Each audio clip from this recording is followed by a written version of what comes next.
Sécure, épisode technique. Je suis accompagné de François. Est-ce que tu peux te présenter? Bonjour Nicolas.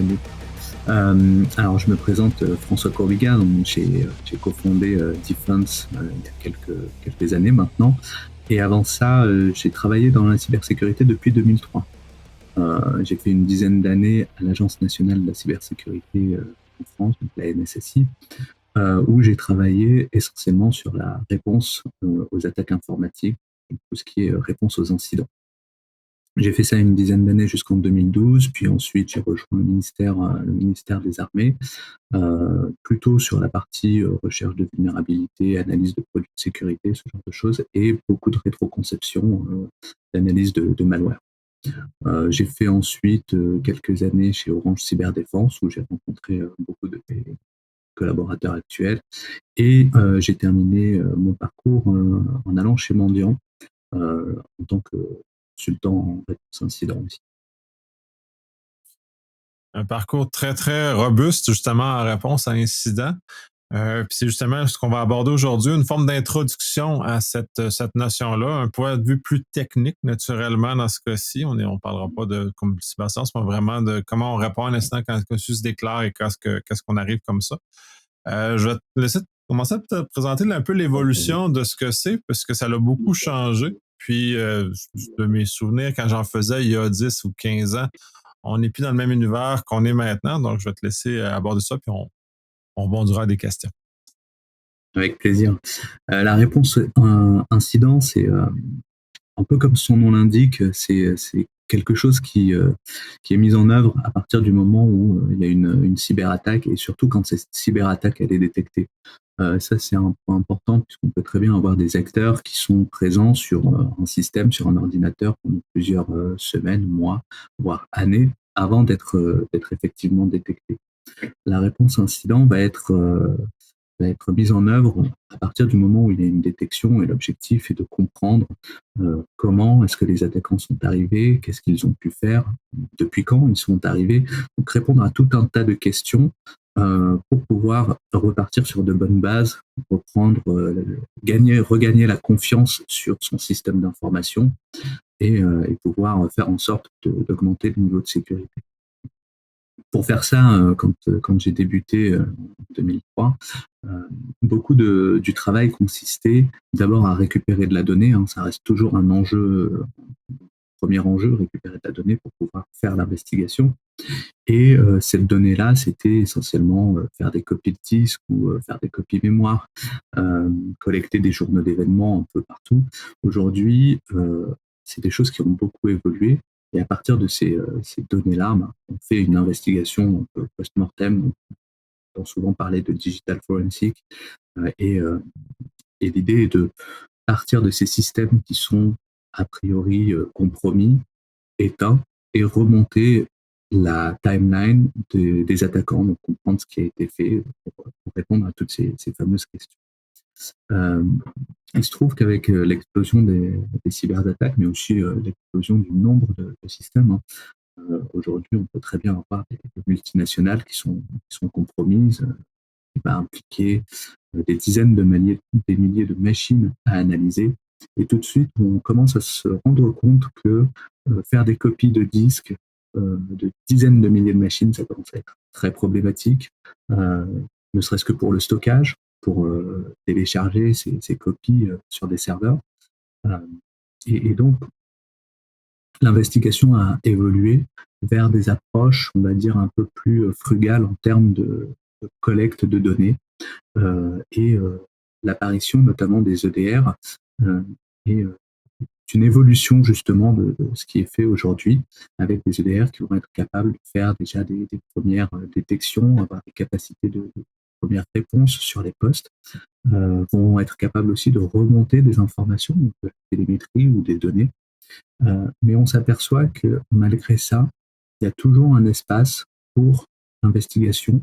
Et cette investigation, aujourd'hui, elle s'appuie sur les données, ou en tout cas, nous, c'est comme ça qu'on travaille, elle s'appuie sur les données qui sont accessibles ou peuvent être remontés par ces fameux EDR. Donc on a vraiment un changement comme ça de paradigme depuis que j'ai commencé jusqu'à aujourd'hui où le volume des données n'a fait que croître. Donc on doit aussi avoir cette capacité de faire aussi bien, voire mieux, avec moins de données collectées.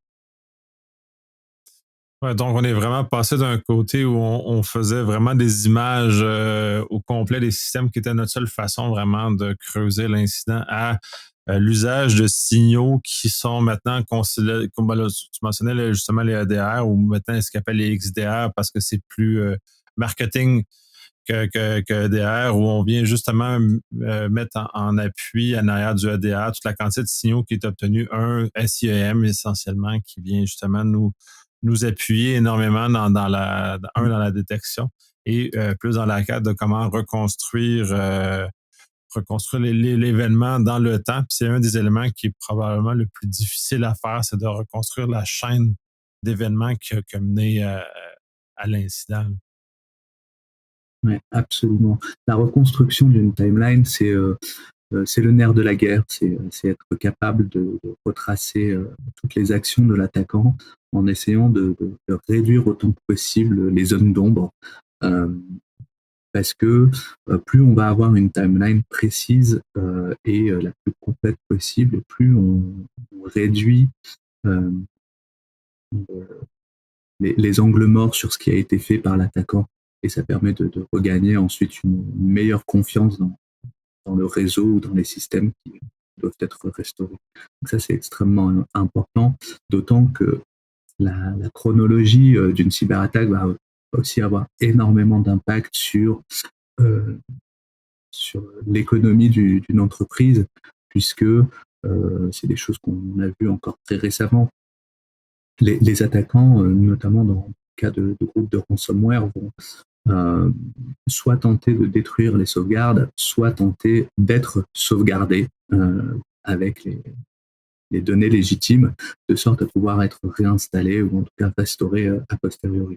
Donc comprendre quand est-ce que l'attaquant est arrivé en premier lieu, qu'est-ce qu'il a pu faire et jusqu'à où, quand il a pu réaliser ses actions, c'est très important parce que ça va avoir des impacts critiques sur les entreprises. Par exemple, il y a des cas d'entreprises où les attaquants font de l'atteinte sur des données potentiellement confidentielles et des entreprises peuvent perdre des marchés ou des contrats de cette façon-là parce que les concurrents arrivent à se positionner sur des contrats de manière un peu plus pertinente. Donc, comprendre que voilà, l'attaquant était sur les réseaux de tel mois à tel mois, et ben on sait que potentiellement sur ce type de contrat, l'entreprise a des vrais enjeux économiques sur ce type.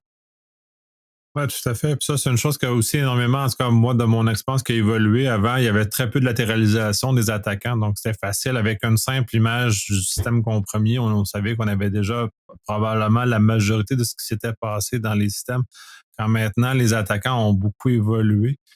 Sont de passer en tout cas de façon très archétype, c'est-à-dire de l'adolescent dans son sol qui veut juste faire du bruit à des groupes criminels organisés comme des entreprises essentiellement où on change un peu la donne. Donc le besoin aussi a évolué dû à l'évolution des attaquants. Ouais, c'est très juste. On remarque ça quand on fait des investigations, justement, où on remarque, ouais, c'est des choses qu'on voit tous les jours dans notre quotidien là, sur notre plateforme, mais c'est vrai qu'on a vu ça et ça se démarque aujourd'hui beaucoup plus de manière très marquante. Quand j'ai commencé, on va dire que la timeline d'un attaquant était assez proche ou très cohérente, c'est-à-dire qu'on pouvait avoir des groupes d'attaquants et on voit que le passage de relais entre l'équipe d'intrusion et les équipes on va dire, faisaient la découverte et l'accès aux ressources intéressantes se faisait de manière assez proche, notamment dans le temps, ou alors si c'était pas proche dans le temps, c'était proche techniquement. Et, euh, et aujourd'hui, c'est des coupures un peu plus franches qu'on voit, tant sur les méthodologies que sur la chronologie des attaques entre les groupes d'attaquants. Donc, pour nous, il est devenu assez facile d'identifier, bah, tiens, en fait, là, on a de l'activité qui correspond à un groupe d'attaquants. Ici, on a un autre groupe d'attaquants qui est intervenu pour tel type d'action sur le système d'information, et ainsi de suite. Donc on voit vraiment des, des, des fenêtres de temps durant lesquelles les attaquants travaillent. Et il y a un autre point très important que vous mentionnez, Nicolas Loïc, c'est sur la capacité des attaquants à se latéraliser sur un réseau. Et ce réseau, finalement, en fait, cette capacité à se latéraliser, elle est presque indépendante de la taille du réseau. Donc, un attaquant va pouvoir atteindre énormément de machines assez rapidement. Ce qui, pour lui, ne représente pas beaucoup d'efforts, représente un effort considérable pour réponse incident, pour un investigateur. Et ça, c'est à prendre en compte, puisque aujourd'hui, on a cette nécessité de regarder la quasi-totalité du parc informatique pour s'assurer que l'attaquant a pas mené une action particulière sur un poste du système. C'est-à-dire qu'il pourrait faire la même action, on va dire, ou tout simplement un scan sur 99 machines, mais une action particulière sur une de ces 100 machines. Et là, on s'aperçoit que on touche du doigt qu'il faut pas louper cette machine. Donc, il faut être capable de traiter les 100 machines de manière complètement identique et apporter le même process d'investigation sur toutes ces machines. Et ça, c'est un point important où on peut revenir un peu à ce qui se faisait il y a longtemps, où on allait faire des investigations plutôt ciblées. Aujourd'hui, on a besoin de faire des investigations sur des grands périmètres pour pouvoir lever tout doute et toute zone d'ombre sur ce qu'aurait fait l'attaquant. Oui, tout à fait. On passe d'un environnement qui était plus artisanal, du moins pour ceux qui répondent aux incidents, à un environnement qui doit s'industrialiser justement pour être capable de traiter le volume d'attaques dans lequel on fait face maintenant, puis pas juste le volume, mais en tout cas la latéralisation maintenant qui est rendue la façon quasi universelle d'opérer maintenant des attaquants. Là. Aujourd'hui, et c'est très vrai hein, sur cet aspect d'industrialisation, c'est même aujourd'hui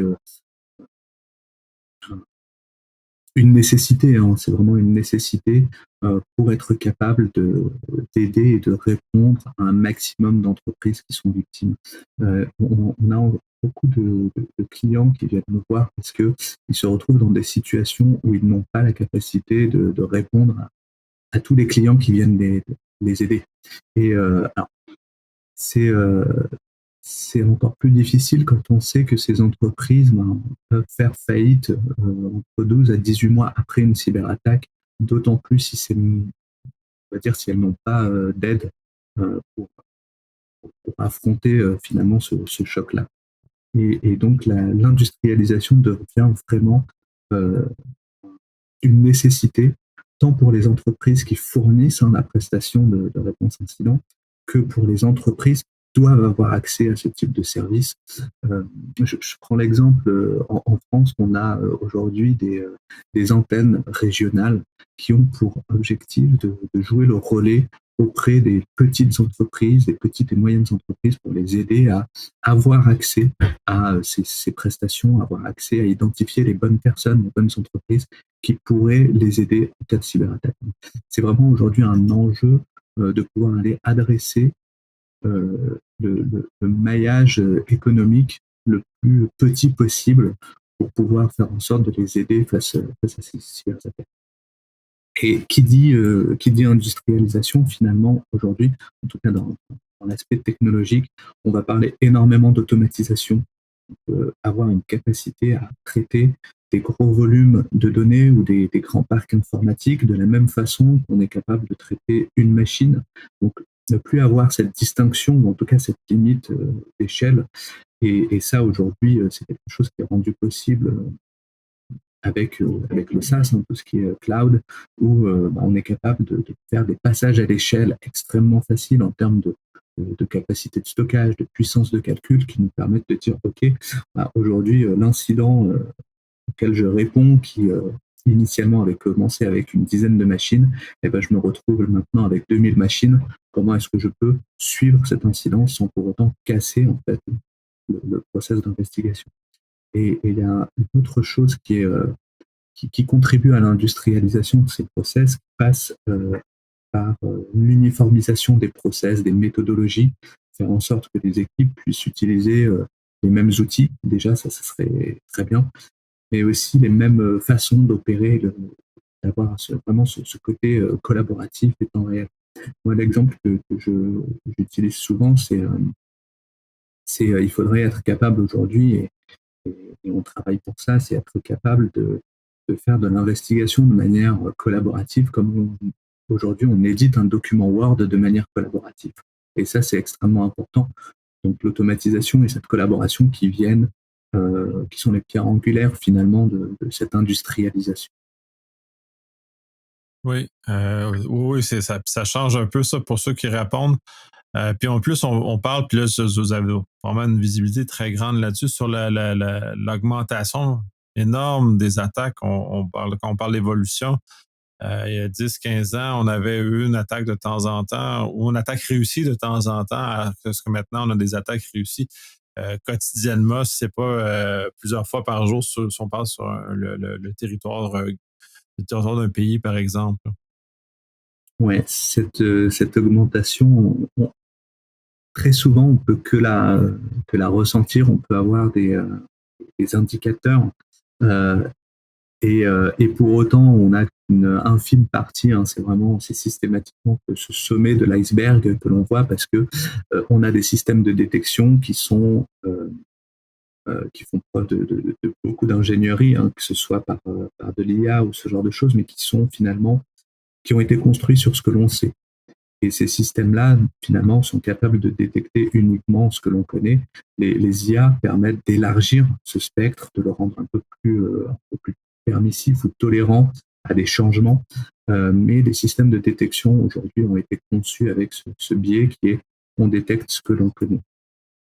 C'est là où il y a un gros enjeu, finalement, une difficulté à quantifier le nombre d'attaques effectives, comme tu disais, Nicolas Loïc, les attaques qui sont réussies, celles qui sont tentées, et de tout ça, finalement, celles qui ont un impact, celles qui sont ensuite détectées.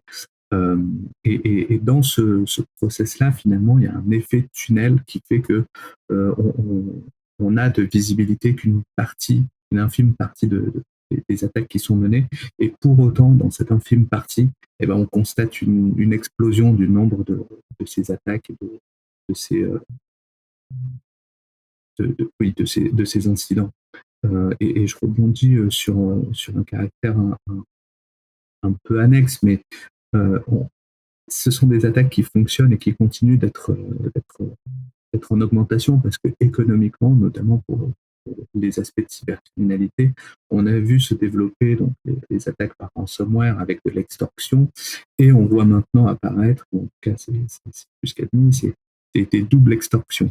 Donc ça veut dire qu'il y a ce caractère finalement d'enjeu économique qui reste un des gros moteurs pour continuer d'alimenter finalement ce nombre de cyberattaques.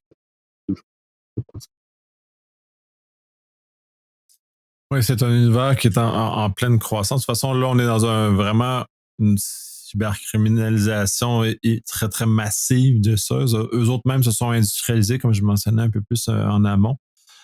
Cet effet-là d'industrialisation doit avoir aussi un impact très important sur la capacité de réponse. Au-delà du volume, il y a quand même au niveau technique, les approches doivent avoir évolué.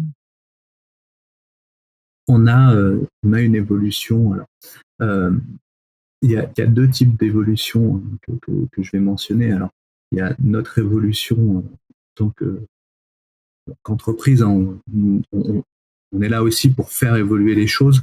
Et la difficulté aujourd'hui, c'est que, on va dire, je résume ça de manière assez simple, mais des experts qui ont une expertise en réponse incident, et aussi cette volonté de créer une entreprise, finalement, c'est un combo de deux circonstances qu'on ne retrouve pas forcément partout. Donc, ce qui fait que la réponse incident est un domaine qui évolue évidemment, mais qui a peut-être plus de difficultés à évoluer. Et l'autre aspect, c'est l'évolution de manière très haut niveau pour les entreprises, ce changement de maturité et de prise de conscience. Euh, Si je commence par l'évolution plutôt technologique, on le voit aujourd'hui avec l'avènement des EDR, on a beaucoup de technologies EDR qui apportent vraiment un atout considérable sur la façon dont on détecte et dont on répond aux cyberattaques, euh, mais qui viennent aussi créer une difficulté, une nouvelle difficulté qui est pour les prestataires de réponse incident, cette nécessité de gérer finalement plusieurs technologies d'EDR différentes et qui doivent parfois jongler entre les technologies pour mener une investigation. Ça, c'est quand il y a de la technologie à disposition. Parfois, les équipes d'investigation, comme c'est arrivé bien trop souvent, on arrive sur une cyberattaque et finalement, on n'a pas accès à de la technologie ou alors on doit répondre avec les moyens du bord en attendant de déployer les technologies. Et, euh, et ça sous-entend qu'il faut une capacité presque autonome de pouvoir gérer de pouvoir gérer des investigations. Ce qu'on a développé dans notre entreprise, donc chez Defend, c'est une plateforme qui vise à automatiser le traitement de ces données. L'objectif est d'avoir une plateforme qui fonctionne sans agent, mais qui soit pour autant capable de s'interconnecter avec des EDR ou que l'on soit capable de verser des données qui ont été collectées dedans. Et l'une des grosses évolutions par rapport à ce qui existe aujourd'hui, c'est que on peut prendre l'état de l'art. Aujourd'hui, l'état de l'art, c'est très souvent, ça ressemble à une feuille Excel. Hein, c'est des lignes dans lesquelles on essaie de lire justement la timeline, la chronologie de l'attaque. On a choisi, nous, de modéliser toutes ces données sous forme de graphe et de s'orienter sur comment est-ce que l'attaquant il est passé d'un élément A à un élément B et ainsi de suite pour suivre tout l'enchaînement. Et ce changement de paradigme, déjà d'avoir un outil visuel et un outil plus intuitif permet à l'analyste de suivre le cheminement d'une attaque de manière beaucoup plus facile que de lire des feuilles Excel, peut être extrêmement fatigant. Donc ça, c'est aujourd'hui la façon que nous, on a choisi de venir contribuer à l'évolution de l'investigation et de la réponse incident. C'est en apportant une autre façon de visualiser la donnée qui soit beaucoup plus facile et de pouvoir finalement résumer une feuille Excel de plusieurs millions de lignes en quelques nœuds sur un graphe. Donc ça, c'est notre approche d'un point de vue très technique. Et l'autre évolution qui est beaucoup plus haut niveau aujourd'hui pour les entreprises, c'est ce que l'on appelle, et c'est ce que l'on voit plus souvent appelé sous le nom de TDIR, pour Threat Detection, Investigation and Response. Et ça, pour moi, c'est vraiment important parce que ça montre une évolution où la réponse aux incidents, et de manière un peu plus globale, l'investigation, fait partie intégrante des process de détection et de réponse. Et ça, c'est un enjeu important, puisqu'aujourd'hui, quand on regarde l'écosystème, on a beaucoup, tu en as mentionné quelques-uns, les XDR, on a les EDR, on a beaucoup de technologies en détection et réponse. Et aujourd'hui, on voit ce changement arriver qui est vraiment en cours avec, on a besoin de plus que ça. On a besoin de détecter, d'investiguer pour comprendre la menace, pour pouvoir y répondre de la meilleure façon. Et aujourd'hui, cette approche, qui s'appelle le PDIR, est une approche qui est vraiment importante pour les organisations parce qu'elles vont leur permettre d'évaluer en propre les menaces qui leur sont importantes pour leur business. Et comme on le dit un peu souvent, c'est parfois une même menace va avoir deux impacts différents pour deux entreprises. Même si techniquement c'est la même chose, elle ne sera pas gérée de la même façon dans les deux entreprises et elle n'aura pas le même impact sur ces deux entreprises. Oui, absolument. De toute façon, en cyber, de façon large, le contexte vaut tout. Et justement, tu le mentionnes bien que même incident a des impacts différents selon la nature de l'entreprise, selon la nature des données, selon la nature puis même tout dépendant de sa protection en cyber. Je vais rebondir sur les éléments où on arrive dans un environnement où il n'y a rien. c'est-à-dire qu'il n'y a pas d'équipement comme ça. Je trouve ça intéressant parce que ça regroupe probablement 80% des gens ou des petites entreprises qui se retrouvent avec qui ont sous-investi pour différentes raisons, des bonnes et des mauvaises. Mais on va faire fi qui devraient faire mieux, mais on arrive dans des situations justement comme ça. Comment on peut aborder un client comme ça ou une entreprise qui a vraiment zéro élément qui est présent et comment on peut l'aider à relever de son incident rapidement? Alors, l'une des premières choses, mais qui est facile à dire, hein, mais c'est vrai que pour une entreprise qui est victime d'une cyberattaque, la difficulté, c'est de garder son sang-froid et de prendre les décisions les plus éclairées possibles. Pour faire ça, en fait, on a besoin d'informations. Et comme tu le disais, on a besoin de contexte. Tant l'investigation, elle a besoin de contexte sur l'entreprise, mais tant l'entreprise a besoin de contexte sur l'incident pour comprendre et pour pouvoir réagir. Quand on arrive sur ce genre d'incident, on a fait en sorte d'industrialiser évidemment le travail technique, donc l'approche plutôt digital forensic qui se fait dans la plateforme. Mais il faut se dire que c'est juste un des trois piliers qu'on a besoin. Le deuxième pilier, une fois qu'on a standardisé, homogénéisé, automatisé les outils, c'est comment est-ce qu'on fait pour homogénéiser les process. Puisque on va arriver, comme tu le dis, hein, dans des entreprises où il n'y a rien, comment est-ce qu'on fait pour être performant dans une entreprise où il n'y a rien, pour être aussi performant, ou en tout cas le plus performant possible, par rapport à une entreprise où on aurait accès à beaucoup de technologies. Et pour ça, c'est énormément de process. Comment est-ce qu'on fait pour standardiser les process? Euh, pour ça, aujourd'hui, nous, on s'appuie sur des outils qui existent, qui sont déjà utilisés par les équipes de réponse incident. Ces outils servent aujourd'hui à collecter de la donnée directement depuis les machines qui sont potentiellement compromises. Et en utilisant finalement cette donnée de base, ce qui est des fichiers qui sont collectés sur les machines, eh ben, on arrive au dénominateur commun. Tout ce dont on a besoin pour comprendre l'investigation provient de ces fichiers. Donc à partir du moment où on est capable de récupérer ces fichiers, hein, que ce soit par un glisser-déposer, par l'envoi d'un mail ou par un outil de collecte ou par un EDR, eh ben, la plateforme est capable de faire ce travail d'investigation. Donc ça, c'est le deuxième pan, hein, c'est le process. Et ensuite, le troisième, mais qui est probablement le plus important, c'est les personnes. Comment est-ce qu'on fait pour former les gens à utiliser les outils? Les gens, comment est-ce qu'on les forme pour maîtriser ces fameux process, que ce soit des process simples? Aujourd'hui, il y a une vraie difficulté qui est que l'investigation, la réponse à un incident, ça reste un domaine assez élitiste parce que difficile à prendre en main. C'est des domaines qui peuvent prendre jusqu'à plusieurs années avant d'être, on va dire, maîtrisés, même si on maîtrise en cybersécurité jamais vraiment un sujet complètement, mais il faut plusieurs années pour maîtriser un sujet. Alors que les cyberattaques, elles augmentent aujourd'hui. Elles deviennent plus complexes aujourd'hui. Donc, on a besoin d'experts aujourd'hui et non pas d'experts dans 3-4 ans une fois qu'ils sont. C'est là où notre plateforme, on a fait en sorte qu'elle soit la plus facile possible à utiliser. Parce qu'on a besoin que les outils soient faciles de prise en main, soient plus simples à comprendre et à intégrer dans les process pour pouvoir former plus rapidement des gens.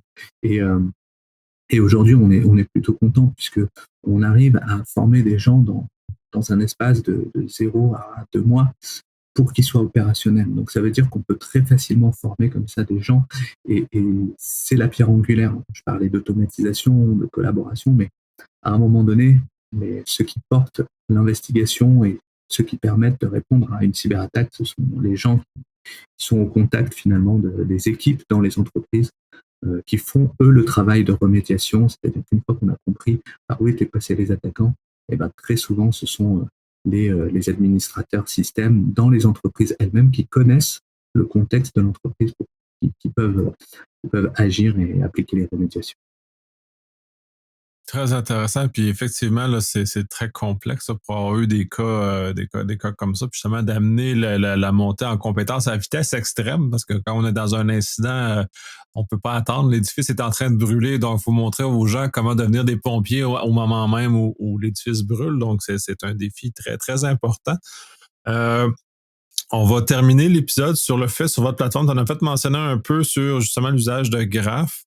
Vous avez développé une plateforme justement qui permet d'accélérer de façon substantielle le traitement, puis justement d'arriver dans des contextes plus en absence de signaux ou en absence de choses justement qui va aider. Est-ce que tu peux en parler un peu justement pour qu'on puisse comprendre les Oui, avantages bien de sûr. cette industrialisation-là que vous amenez et essentiellement qui est très, à mon avis, très importante? Et ouais, effectivement, on a beaucoup travaillé et ce que je disais sur l'industrialisation est toujours aussi vrai. On a travaillé sur une plateforme qui permet vraiment d'automatiser tout le traitement et le pré-traitement, ce qui parfois prend le plus de temps à un analyste. Aujourd'hui, on a travaillé sur cet angle qui est l'automatisation, préparer la donnée pour l'analyste, et sur le deuxième aspect qui est la collaboration. On a effectivement dans notre plateforme cette capacité à délivrer de l'information qui soit claire et lisible. Donc, on peut faire l'expérience, hein, mais si je dois donner un exemple, on modélise l'information sous forme de nœuds, donc des nœuds dans le graphe qui sont reliés à d'autres nœuds par un lien. Et ce lien-là porte un verbe d'action. Donc, si on résume, on a un sujet, un verbe et un complément. Donc, ce qui nous permet comme ça très facilement de traduire l'information comme étant, voilà, tel utilisateur s'est connecté à telle machine. Et ça, n'importe qui est capable de le lire. C'est ce qui fait que la difficulté pour faire ce travail d'investigation est drastiquement réduite. Un autre avantage justement dans notre technologie, c'est de pouvoir utiliser finalement ces graphes pour pour aider, pour assister l'analyste dans son investigation. Si je prends ce même exemple-là, un utilisateur qui se connecte à une machine, si on sait que l'utilisateur est un attaquant, eh ben on sait que la machine, naturellement, est compromise. Donc on est capable de faire ce genre d'induction dans notre plateforme de manière complètement transparente pour les analystes. Donc à ça, on ajoute évidemment la puissance du SaaS pour appliquer énormément de règles de détection, ce genre de choses. Donc ça, c'est vraiment, on va dire, sur la partie technique. Et l'autre enjeu aujourd'hui, et on en a parlé un peu avant, c'est la capacité à recréer la chronologie d'une attaque, la chronologie d'un attaquant. Et ça, c'est extrêmement difficile si tous les analystes font leur petit bout de chronologie dans leur coin. À un moment donné, il faut souvent agréger ça, il faut enlever les doublons et s'assurer qu'il n'y a pas de trou.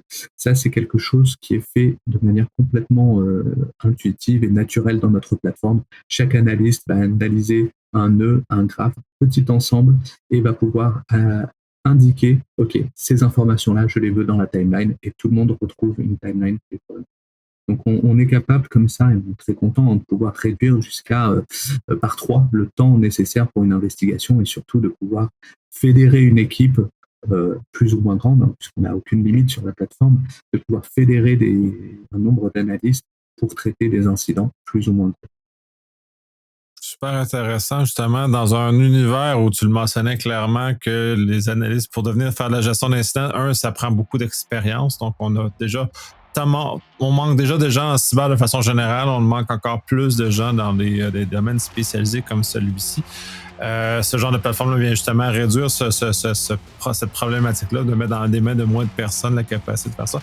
C'est excellent. Je te remercie énormément. C'est un premier tour d'horizon. On va revenir sur des cas plus concrets, plus crunchy aussi d'ailleurs, qui vont être plus intenses. Parce que là, on était vraiment juste dans un espèce de tour d'horizon. Je te remercie énormément. Ça a été très intéressant de l'aborder comme ça. Merci à toi, Nicolas.